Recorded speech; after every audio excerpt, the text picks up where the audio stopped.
जय हिंद दोस्तों, स्वागत है आप सभी का एक बार फिर से हमारे YouTube चैनल दी कॉपी पेन में। तो पिछले वीडियो में आप लोगों ने लघुत्तम समापवर्त या लासा या फिर एलसीएम के बारे में जान लिया था कि उसको निकालने की जो दो विधियां आपको बताई थी, अभाज्य गुणनखंड विधि और भाग विधि। ठीक, दोनों विधियों से हम लोग लासा कैसे निकालते हैं या एलसीएम कैसे निकालते हैं, ये आप लोगों ने बड़ी आसानी से सीख लिया था। तो आज के वीडियो में हम लोग एचसीएफ की बात करेंगे, हाईएस्ट कॉमन फैक्टर।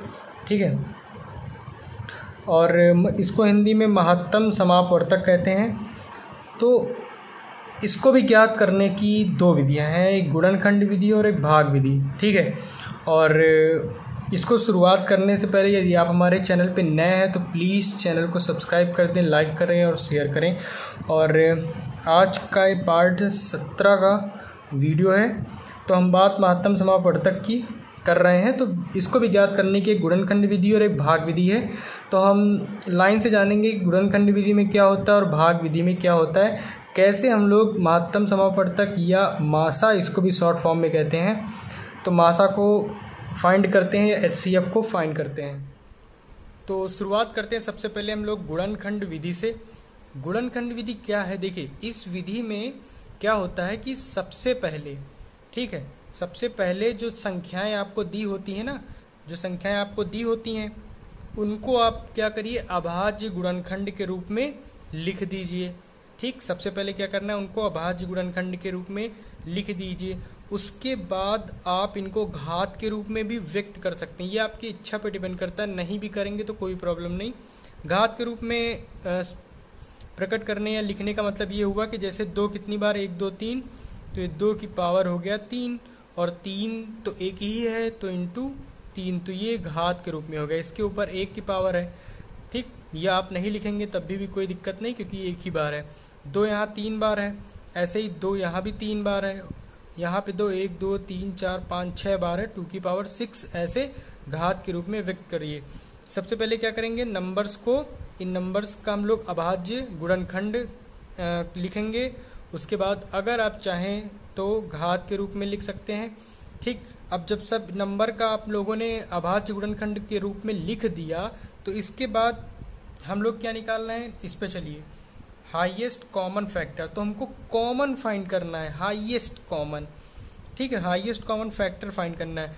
तो इसमें आप देखिए कि 2 की पावर 3 या 2 गुणे 2 गुणे 2 3 बार है ना, इसमें भी 3 बार आ रहा, इसमें भी 3 बार आ रहा, और इसमें भी 3 बार आ रहा।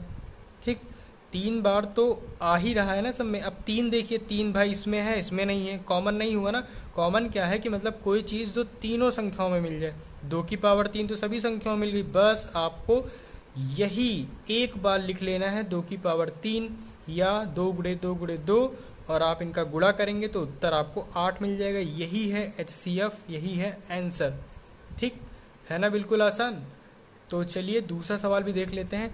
अब इसे 12, 20 और 32 का एचसीएफ ज्ञात करना है, या पेपर में आ जाए मासा ज्ञात करना है, महत्तम समापवर्तक ज्ञात करना है। तो बिल्कुल भी टेंशन की बात नहीं है। अब सबसे पहले नंबर्स को लिख लीजिए, इनका अभाज्य गुणनखंड कर लीजिए, बस। इसके बाद देखिए कौन कॉमन आपको देखना है। ठीक है, क्योंकि ये हाईएस्ट कॉमन फैक्टर इसमें निकालते हैं ना, तो कॉमन की बात आएगी। तो कॉमन की बात आएगी, तो कॉमन के लिए आप देखिए भाई, 2 तो सब में है, 3 इसमें नहीं है, ना ही इसमें है, 5 इसमें नहीं है, इसमें भी नहीं है। तो 2 देखिए, 2 तो सब में है, लेकिन 2 की संख्या 2 बार सब में मिल जाएगी। अगर 2 आप मान लीजिए 1 2 3 4 5 बार लेते हैं, तो भाई इसमें तो 5 बार है ही नहीं, इसमें भी। तो 2 की पावर 2 भी लिख सकते हैं ना, 2 गुणे 2 को, तो 2 इंटू 2 2 इंटू 2 2 इंटू 2 तीनों में मिल गया ना, तो यही हो गया कॉमन। तो फिर 2 दूना 4, यही हो गया इसका आंसर। तो ये गुणनखंड विधि में हम क्या करते हैं, संख्याओं के अभाज्य गुणनखंड निकाल के और जो कॉमन होता है उसको लिख देते हैं एक बार। ठीक, ये नहीं कि 2 गुणे 2 गुणे 2 आप 1 2 3 बार लिख देंगे, बिल्कुल नहीं। सिर्फ एक बार लिखना है जो संख्याएं इसमें कॉमन होंगी, बस यही है गुणनखंड विधि। इसके बाद हम आपको बताते हैं कि भाग विधि। भाग विधि क्या है, बहुत ही आसान है भाग विधि, इसको भी समझेंगे। तो देखिए भाग विधि में क्या होता है कि जो दी हुई संख्याएं होती हैं, ठीक है, जो दी हुई संख्याएं होती हैं, आपका जो क्वेश्चन होता है, जैसे यहाँ पे 156 और 221 और 364 का मासा ज्ञात करना है, तो इनमें आपको क्या करना है कि सबसे पहले आप क्वेश्चन पढ़िए, देखिए कि क्वेश्चन क्या क्या रहा। मासा ज्ञात करना है कि लासा, सिंपली अभी मैं आपको मासा बता रहा हूँ ना, तो यहाँ पे आपको मासा ज्ञात करना है। तो जो यहाँ पे क्वेश्चन में दी हुई संख्याएं होती हैं, इनमें कोई भी दो संख्याएं लेकर, आप कोई भी दो संख्याएं लीजिए। हम यहाँ पे ये दो संख्याएं ले लिए। 3 संख्याएं का भी आता है, कभी कभी 2 संख्याओं का भी देते हो तो कोई दिक्कत नहीं है, आप 2 से भी कर सकते हैं। 3 में क्या होता है कि सबसे पहले आप कोई भी 2 संख्याएं लीजिए, ठीक, ले लिए। अब इसमें क्या है कि बड़ी संख्या को छोटी संख्या से भाग दीजिए। भाग दे दिया, बड़ी संख्या को 221 है, 156 से हमने क्या किया, इसको डिवाइड कर दिया। तो डिवाइड करने के बाद यहाँ पे रिमाइंडर कितना आया, शेषफल कितना आया, 65 आया, ठीक, शेषफल आया ना 65। अब इसको हमें फिर से जो यहाँ नंबर होता है उसको यहाँ पे लिख लेते हैं, फिर उससे भाग देते हैं। तो हमने भाग दिया, 2 बार गया, 130 आया, फिर वही शेषफल आया। अब यहाँ पे फिर यही संख्या लिखेंगे, ठीक, जिससे डिवाइड करते हैं वही संख्या यहाँ पे लिखते हैं, जिसको जो बड़ी संख्या के रूप में यहाँ पे आ जाए। तो यहाँ पे जो शेषफल बनेगा, इससे फिर यहाँ पे कौन सा नंबर आएगा, ये वाली नंबर आएगी यहाँ पे। तो इससे फिर इसको डिवाइड करेंगे, 2 बार जाएगा, 52 आएगा। तो इससे इसको माइनस किया, 13 इसका शेषफल आया। अब फिर यहाँ पे कौन सा नंबर लिखेंगे, ये वाला नंबर लिखेंगे जो इस जगह आएगा। 13 दूना 26 पूरा कट गया, मतलब 13 ने इसको पूरा काट दिया। तो इसका मतलब ये क्या है, इससे तो कटेगा, ये इसका मासा निकल आया। लेकिन अभी तीसरा नंबर भी है ना, तो अगर 13 तीसरे नंबर को पूर्णतः मतलब पूरी तरीके से डिवाइड कर देता है, ठीक, शेषफल हमारा कुछ भी ना है, तो ये भी इसका एक फैक्टर होगा, ठीक। कॉमन फैक्टर इसलिए होगा क्योंकि ये तीनों को डिवाइड कर रहा है, इसलिए कॉमन हो गया। और इस सभी को डिवाइड करेगा, तो इसका मतलब कि आपका 13 आंसर जो मासा निकल के आएगा वो सही है।